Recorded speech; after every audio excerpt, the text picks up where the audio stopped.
از رفتن سیتا قاسمی که اصلا باورتان نخواهد شد. سیتا قاسمی با دخترانش به عربستان رفته است و خداحافظی سیتا قاسمی برای همیشه از راه هنر موسیقی. سیتا قاسمی چرا از موسیقی برای همیشه دوری گزید؟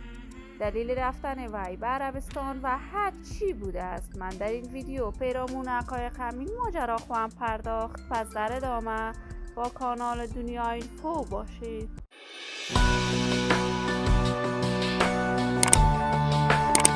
سلام و سلامتی ایام و کامتان باد. شما را خوش آمدید میگم به یکی دیگر از ویدیوهای جذاب کانال دنیا اینفو. برای دوست شدن با این کانال علامت سابسکرایب را فشار دهید تا از ویدیوهای دیگر کانال دنیا اینفو هم آگاه شوید. سیتا قاسمی هنرمند خوش صدای افغان، یکی از صداهای شناخته شده، مشهور و ناماشنا در صنعت موسیقی افغانستان بوده است. سیتا قاسمی کارهای بیشماری برای هنر موسیقی افغانستان انجام داده است. سیتا قاسمی در سن 16 سالگی ازدواج کرد، ولی ازدواج اولش ناموفق بوده است و از همسر اولش دارای 2 دختر بوده است. هدف ازدواج سیتا قاسمی رفتن از پاکستان به یکی از کشورهای اروپایی بوده است. اکنون سیتا قاسمی تابعیت کشور جرمنی را دارد، ولی به خاطر کارهای هنری‌اش سفرهای متعدد به ترکیه، تاجیکستان، ازبکستان و دبی داشته است.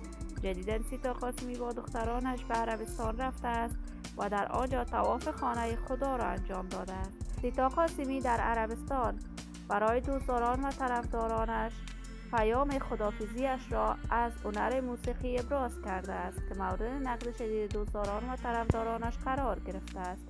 سیتا بیشتر اوقات آهنگ‌های پشتو می‌خواند، ولی در سرودن آهنگ‌های دری و عذارگی هم استعداد خاص خودش را داشته است. من آرزوی موفقیت، سعادت و کامیابی برای تمامی هنرمندان کشور خود از بارگاه عزت لایزال تمنا دارم. دوستان و همراهان همیشگیم، شما هم نظریات نیکتان را در بخش کامنت با من شریک بسازید. این ویدیو را با علاقه‌مندان و طرفداران سیتا قاسمی به اشتراک بگذارید.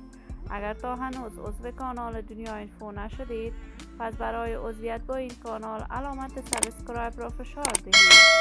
صحت و سلامتی برای هر یک از شما خوبان از بارگاه عزت لایزال تمنا دارم.